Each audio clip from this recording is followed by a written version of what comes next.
Janasena BJP కూటమిలో ఇంకా అన్ని సీట్లకు కూడా అభ్యర్థులను ప్రకటించలేదు. ఇప్పటికే అధికార వైసీపీ ఎంపీ ఎమ్మెల్యే టికెట్లకు అందరినీ కూడా ప్రకటించింది. కానీ కూటమి నుంచి మాత్రం ఇప్పటివరకు 144 సీట్లకే ప్రకటించారు. మిగిలిన సీట్లపై కసరత్తు చేస్తూ ఉన్నారు. లిస్ట్ రెడీ చేసుకున్న ఇప్పటికే టీడీపీ, జనసేన, బీజేపీ. ఫస్ట్ కూటమి గురించి జనసేన టీడీపీ పొత్తును ప్రకటించిన రోజున టీడీపీ 94 స్థానాలకు అభ్యర్థులను ప్రకటించింది అధికారికంగా. అదే రోజు జనసేన కూడా 5 స్థానాలకు అభ్యర్థులను ప్రకటించింది. ఆ తర్వాత మళ్ళీ టీడీపీ కొంతమందిని ప్రకటించింది. కానీ ఇంతవరకు బీజేపీ మాత్రం అభ్యర్థులను ప్రకటించలేదు. జనసేన కూడా కొంతమందికి వర్క్ చేసుకోమని సంకేతాలు ఇచ్చింది, కానీ అధికారికంగా ఎటువంటి లిస్టు కూడా రిలీజ్ చేయలేదు. ఇంకా 31 మంది వరకు అధికారికంగా 3 పార్టీలకు కలిపి లిస్టును ప్రకటించాల్సి ఉంది. బీజేపీకి 10 స్థానాలను కేటాయించింది టీడీపీ. పొత్తులో భాగంగా బీజేపీ 10 స్థానాల్లో పోటీ చేస్తుంది, 10 అసెంబ్లీ స్థానాల్లో. కానీ ఇంతవరకు కూడా ఒక అభ్యర్థిని కూడా అధికారికంగా ప్రకటించలేదు. కానీ వర్క్ చేసుకోండి అంటూ కొంతమందికి మాత్రం సంకేతాలు ఇచ్చింది. ఆయా సీట్లలో ఎవరు పోటీ చేస్తున్నారు అనేది సూచనప్రాయంగా కొన్ని సంకేతాలు మాత్రమే ఇచ్చింది. కానీ అధికారికంగా ఎటువంటి లిస్టును కూడా రిలీజ్ చేయలేదు. ఈ నేపథ్యంలో ఒక లిస్ట్ను రెడీ చేసుకుని పెట్టుకున్నారు. మిగిలిన అభ్యర్థులను వెల్లడించడానికి టీడీపీ ఏ అభ్యర్థులతో లిస్ట్ రెడీ చేసిందో వివరించబోతున్నాను. అలాగే బీజేపీ, జనసేన కూడా ఎటువంటి లిస్ట్ను రెడీ చేసిందో నేను మీకు వివరించబోతున్నాను. టీడీపీ ఇప్పటికే 2 లిస్టులలో అభ్యర్థులను ప్రకటించింది, 2 లిస్టులు విడుదల చేసింది అభ్యర్థులతో. 3వ లిస్టులో టీడీపీ ప్రకటించబోయే లిస్టు ఏ విధంగా ఉంటుందో నేను మీకు వివరించబోతున్నాను. పలాస నుంచి గౌతు శిరీష పేరును టీడీపీ ఫైనలైజ్ చేసింది. ఇక హెచ్ఎర్ల నుంచి కళా వెంకట్రావు, హెచ్ఎర్ల నుంచి కిమిడి కళా వెంకట్రావు అనే పేరుని ఖరారు చేసింది. పాతపట్నం నుంచి కలమట వెంకటరమణ, చీపురుపల్లి నుంచి గంటా లేదా కిమిడి నాగార్జున, చీపురుపల్లి నుంచి బొత్స సత్యనారాయణపై గంటా శ్రీనివాసరావును పోటీ చేయించాలి అని టీడీపీ అధినేత కోరుతున్నారు. కానీ జిల్లాను మారటానికి గంటా శ్రీనివాసరావు అంగీకరించడం లేదు. ఈ నేపథ్యంలో ఆ సీట్ని ఇంకా కూడా ఖరారు చేయలేదు, ఇంకా సంప్రదింపులు జరుగుతూనే ఉన్నాయి. గంటా శ్రీనివాసరావు లేదా కిమిడి నాగార్జున. గత ఎన్నికల్లో కూడా కిమిడి నాగార్జున అక్కడి నుంచి పోటీ చేశారు. ఈసారి ఇద్దరిలో ఎవరో ఒకరు పోటీ చేసే అవకాశం ఉంది. ఇక చీపురుపల్లి నుంచి శృంగవరపు కోట నుంచి కోళ్ల లలిత కుమారి పేరును ఖరారు చేసింది టీడీపీ. భీమిలి నుంచి గంటా శ్రీనివాసరావు లేదా భీమిలి సీట్ను బీజేపీకి అప్పగించే అవకాశం ఉంది. గంటా శ్రీనివాసరావును టీడీపీ అధినేత చీపురుపల్లి నుంచి పోటీ చేయమని అడుగుతున్నారు. కానీ గంటా విశాఖ జిల్లాలో ఏ నియోజకవర్గం నుంచైనా పర్వాలేదు అని ఆయన అడుగుతున్నారు. ఈ నేపథ్యంలో భీమిలి నుంచి ఒకవేళ గంటా శ్రీనివాసరావు అడుగుతున్నట్టు గంటాకి ఇచ్చే అవకాశం ఉంది, లేదా ఆ స్థానాన్ని బీజేపీ కూడా అడుగుతోంది. బీజేపీ భీమిలి స్థానం మాకు కావాలి అని అడుగుతున్న నేపథ్యంలో ఇస్తే గంటాకు లేదా బీజేపీకి కేటాయించే అవకాశం ఉంది. మైలవరం నుంచి వసంత కృష్ణప్రసాద్నే ఖరారు చేసింది. సర్వేపల్లి నుంచి సోమిరెడ్డి చంద్రమోహన్ రెడ్డిని ఖరారు చేసింది. నర్సరావుపేట నుంచి డాక్టర్ బ్రహ్మారెడ్డి పేరును ఖరారు చేసినట్టుగా తెలుస్తోంది.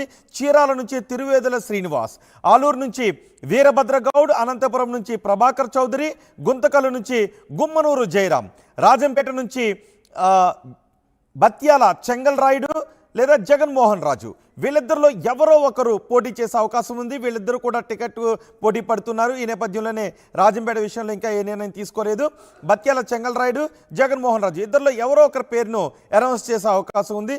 రైల్వే కోడూరు పంతగాని నరసింహప్రసాద్, అజయ్ బాబు, అరవ శ్రీధర్ ముగ్గురు కూడా రైల్వే కోడూరు టికెట్ అడుగుతూ ఉన్నారు. సో ఈ ముగ్గురులో ఎవరో ఒకరి పేరును ఖరారు చేసే అవకాశం ఉంది. సో మొత్తానికి టీడీపీ లిస్టును ప్రకటించే అవకాశం ఉంది. మా ప్రతినిధి కృష్ణమోహన్ మనకు అందుబాటులో ఉన్నారు. టీడీపీ లిస్టు గురించి మా ప్రతినిధి కృష్ణమోహన్తో మాట్లాడదాం.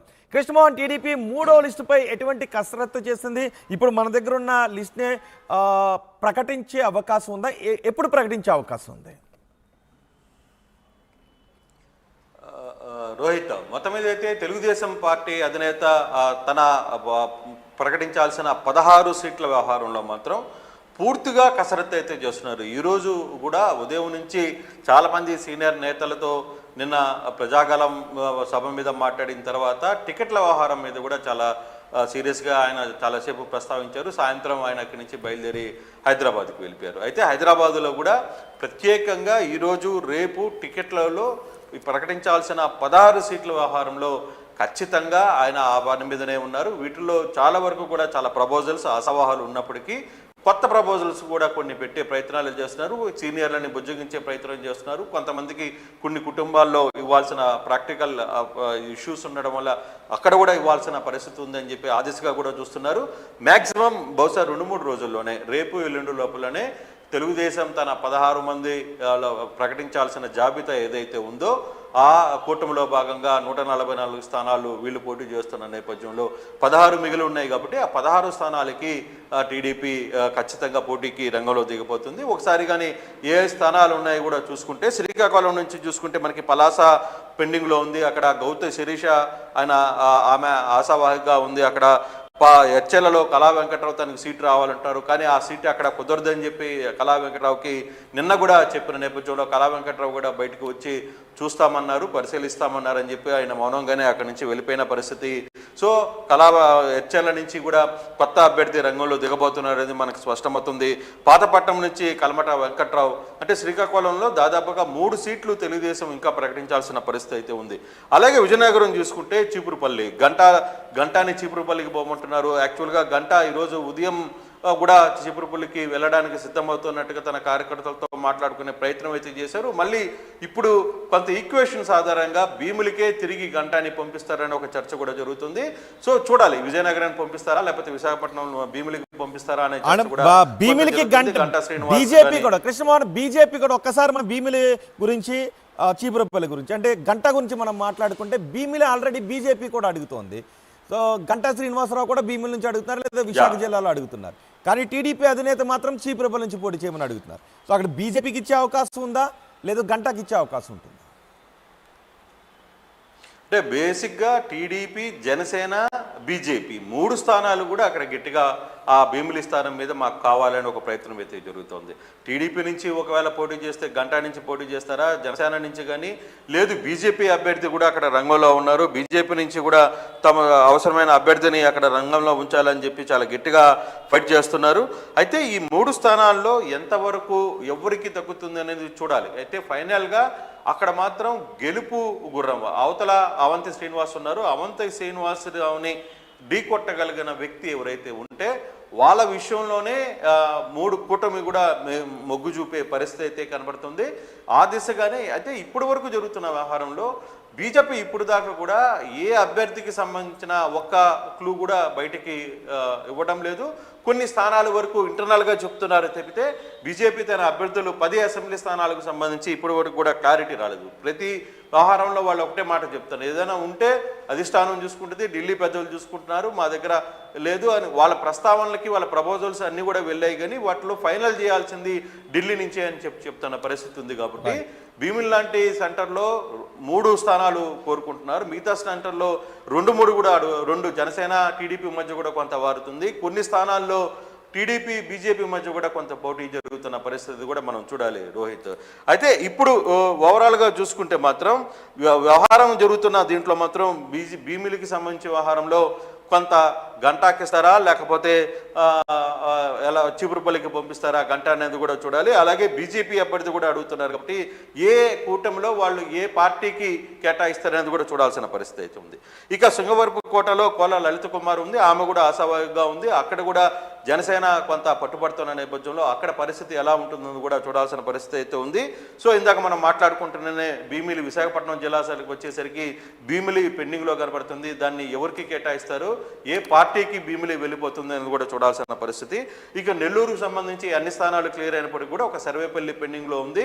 సర్వేపల్లి బహుశా సోమిరెడ్డి కుటుంబానికే ఇస్తారు. ఈసారి సోమిరెడ్డిని కాకుండా తన కోడల్ని రంగంలో దించితే ఎలా ఉంటుంది అనేది చంద్రబాబు ఆలోచిస్తున్నారు. కోడలి పేరు శృతి, ఆ పాపని తీసుకుని వచ్చి సర్వేపల్లిలో ఉంచితే వెనకాల బ్యాక్గ్రౌండ్ అంతా కూడా సోమిరెడ్డి చేయడానికి ఈజీగా ఉంటుందని ఒక చర్చ జరుగుతుంది. కానీ మొత్తం మీద అయితే మాత్రం ఫైనల్గా సోమిరెడ్డి చంద్రమోహన్ రెడ్డి కుటుంబంలోనే సర్వేపల్లి టికెట్ మాత్రం వెళ్ళే పరిస్థితి ఉంది.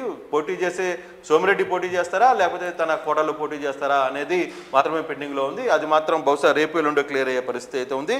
ఇక కృష్ణా చూసుకుంటే పెనమలూరుకు సంబంధించిన వ్యవహారం మనం చూస్తున్నాం, చాలా హాట్గా ఉంది. పెనమలూరులో బోడే ప్రసాద్కి సీట్ ఇస్తారా లేకపోతే దేవినేని ఉమాకి ఇస్తారా అనే ఒక చర్చ జరుగుతుంది. కొత్త పేర్లు కూడా కొత్త పేర్లు కూడా తెర మీదకి వస్తున్నాయి. కొంత లాబీ వ్యవహారంలో పెద్ద ఎత్తున తెలుగుదేశం పార్టీ దగ్గర లాబీయింగ్ జరుగుతోంది అనేది కొంత జరుగుతుంది. యువ నేతలు కూడా టీడీపీ అక్కడ పోటీ పడుతున్న పరిస్థితి ఉంది. అలాగే దేవినేని కుటుంబంలో కూడా కొంతమంది మహిళలు పోటీకి ఆసక్తి చూపిస్తున్న పరిస్థితి అయితే ఉంది. పెనమలూరు విషయం కొంత బహుశా రేపు ఎల్లుండి లోపల అది క్లారిటీ వచ్చే పరిస్థితి అయితే చాలా స్పష్టంగా కనపడుతుంది. ఇక మైలవరంలో దాదాపుగా వసంత కృష్ణప్రసాద్కి క్లియర్ అయినట్టుగా చెప్తుంది. వసంత కృష్ణప్రసాద్ పోటీ చేస్తే నేను ఇక్కడ పోటీ చేస్తాను, లేదనుకుంటే నేను రాజకీయాలు తప్పుకుంటానని చెప్పిన నేపథ్యంలో ఫైనల్గా మైలవరం మాత్రం వసంత కృష్ణప్రసాద్కి వెళ్ళే పరిస్థితి అయితే స్పష్టంగా కనపడుతుంది. ఇక గుంటూరు నుంచి చూసుకుంటే నర్సరావుపేట పెండింగ్లో ఉంది. నర్సరావుపేట వ్యవహారంలో కూడా అక్కడ డాక్టర్ బ్రహ్మారెడ్డి ఆయన సీరియస్గా తనకు సీటు కావాలని చెప్పి అడుగుతారు. వాళ్ళు కూడా ఇతర అంటే అవతల వైసీపీలో ఉన్న అభ్యర్థికి ధీటుగా ఉండే అభ్యర్థి కోసం వాడు చూస్తున్నారు. సర్వీసులో కొంత వెనకబడి ఉన్న నేపథ్యంలో ఈ వ్యవహారాలన్నీ కూడా ఆచితూచి అడుగులు వేస్తున్న పరిస్థితి అయితే కనపడుతుంది. చీరాలలో శ్రీనివాస్ కూడా తన సీటు దాదాపుగా ఖరారైందని చెప్పుకుంటున్నారు, కానీ ఇక్కడ కూడా పెండింగ్లో ఉంది. చీరాల విషయంలో కూడా కొంత పెండింగ్ పెట్టే పరిస్థితి అయితే ఉంది. ఇక కర్నూలు జిల్లాలో ఆలూరు వ్యవహారంలో కూడా ఇంకా లెక్క తేయలేదు. ఇక్కడ వీరభద్ర గౌడ్ ఉన్నారు, ఆయన కాకుండా వేరే ఎవరికైనా ఇస్తామా, ముంగుమూరు జయరాంకు సంబంధించిన అభ్యర్థిని ఎవరైనా అక్కడ రంగంలో పెడతామా అనే ఒక చర్చ కూడా జరుగుతున్న పరిస్థితి అయితే కనపడుతుంది. అనంతపూర్ జిల్లాకు వచ్చేసరికి అనంతపూర్ సిటీ అయితే ప్రభాకర్ చౌదరికి ఇస్తారా, లేకపోతే వేరే ఎవరైనా యంగ్ లేడీస్కి యంగ్ సిస్టమ్గా వచ్చిన లేడీస్కి కొంత ఇస్తారని ఒక ప్రచారం అయితే జరుగుతుంది. కొన్ని విద్యా సంస్థల అధినేత కూడా అక్కడ పోటీలో ఉన్నారనేది కూడా కొంత చర్చ జరుగుతుంది. కానీ ఎక్కడ ఫైనల్ ఉంది. కానీ ప్రభాకర్ చౌదరికి అక్కడ గతంలో కూడా ఆయన పోటీ చేశారు, గతంలో ఆయన ఎమ్మెల్యేగా కూడా గెలుపొందారు కాబట్టి ఎక్కువ ఛాన్సెస్ ప్రభాకర్ చౌదరికి ఉన్నట్టుంది. కానీ కొన్ని ప్రయోగాలు కొన్ని ఈక్వేషన్స్ మాత్రం వర్కౌట్ చేస్తే మాత్రం అక్కడ సీటు మారే పరిస్థితి అయితే స్పష్టంగా కనపడుతుంది. గుంతకల్లు గుమ్మనూరు జయరాంకి దాదాపుగా అంటే మంత్రిగా ఉన్న వైసీపీ మంత్రి తెలుగుదేశంలో జరిగారు కాబట్టి గుమ్మనూరు జయరాంకి దాదాపుగా ఖరారైన పరిస్థితి అయితే ఉంది. ఇక రాజంపేట విషయంలో కూడా కొంత జరుగుతుంది. రాజంపేటలో కూడా జనసేన టీడీపీ మధ్య ఆ సీటు కోసం కొంత ఫైట్ జరుగుతున్న పరిస్థితి అయితే ఉంది. రాజంపేటలో ఎవరికి ఇస్తారు, రాజంపేటలో ఇస్తే చెంగాల రాయుడికి ఇస్తారా, లేకపోతే జగన్మోహన్ రాజుకి ఇస్తారా అనేది కూడా ఒక చర్చ జరుగుతుంది. జనసేన నుంచి కూడా ఒక రాజుల కమ్యూనిటీకి సంబంధించిన వ్యక్తి అక్కడ పోటీలో ఉన్నారు.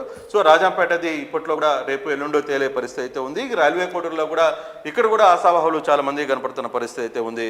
దీంట్లో నరసింహప్రసాద్ కనపడుతున్నారు, అజయ్ బాబు కనపడుతున్నారు, అరవ శ్రీధర్ ఉన్నారు. సో దీంట్లో ఇట్లా 16 స్థానాల్లో ప్రకటించాల్సిన 16 స్థానాల్లో కూడా ఒక సీటు అటు వెళితే ఇంకో సీటు అడ్జస్టబుల్కి ఏది చేసుకోవాలి అంటే దాంట్లో బీజేపీతో పొత్తులో జనసేన పొత్తులో భాగంగా ఎక్కడ ఆ సీట్లకు సంబంధించిన వ్యవహారంలో కొంత క్లారిటీ వస్తుంది అనేది రేపటికి కొంత క్లారిటీ వస్తుంది అనేది టీడీపీ వర్గాలు బలంగా చెప్తున్నాయి. ఈరోజు కూడా రాత్రి ఉదయం నుంచి కూడా చంద్రబాబు ఈ వ్యవహారాల మీద కూర్చున్నారు. హైదరాబాద్ చేరినప్పుడు కూడా హైదరాబాద్లో కూడా దీనికి సంబంధించి ఆశావాహులందరూ కూడా చాలామంది హైదరాబాద్కి చంద్రబాబు ఇంటికి వెళ్ళి కలిసే ప్రయత్నాల్లో నిమగ్నమైన పరిస్థితి ఉంది. రోహిత్ రైట్ కృష్ణమోహన్, టీడీపీ ప్రకటించబోయే పెండింగ్లో ఉన్న 16 నియోజకవర్గాల గురించిన వివరాలు చూసాం.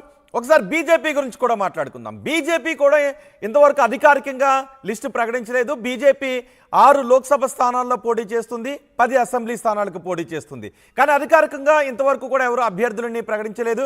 కొంతమందిని మాత్రం అక్కడి నుంచి వర్క్ చేసుకోండి అని చెప్పింది. కానీ 8 మందితో కూడిన లిస్టును బీజేపీ సిద్ధం చేసి ఉంచిందని తెలుస్తోంది. ఒకసారి కృష్ణమోహన్ దగ్గర లిస్ట్ ఉంది. కృష్ణమోహన్, ఇప్పటి వరకు రెడీ చేసిన లిస్ట్ ఏంటి, ఎప్పుడు ప్రకటించే అవకాశం ఉంటుంది బీజేపీ?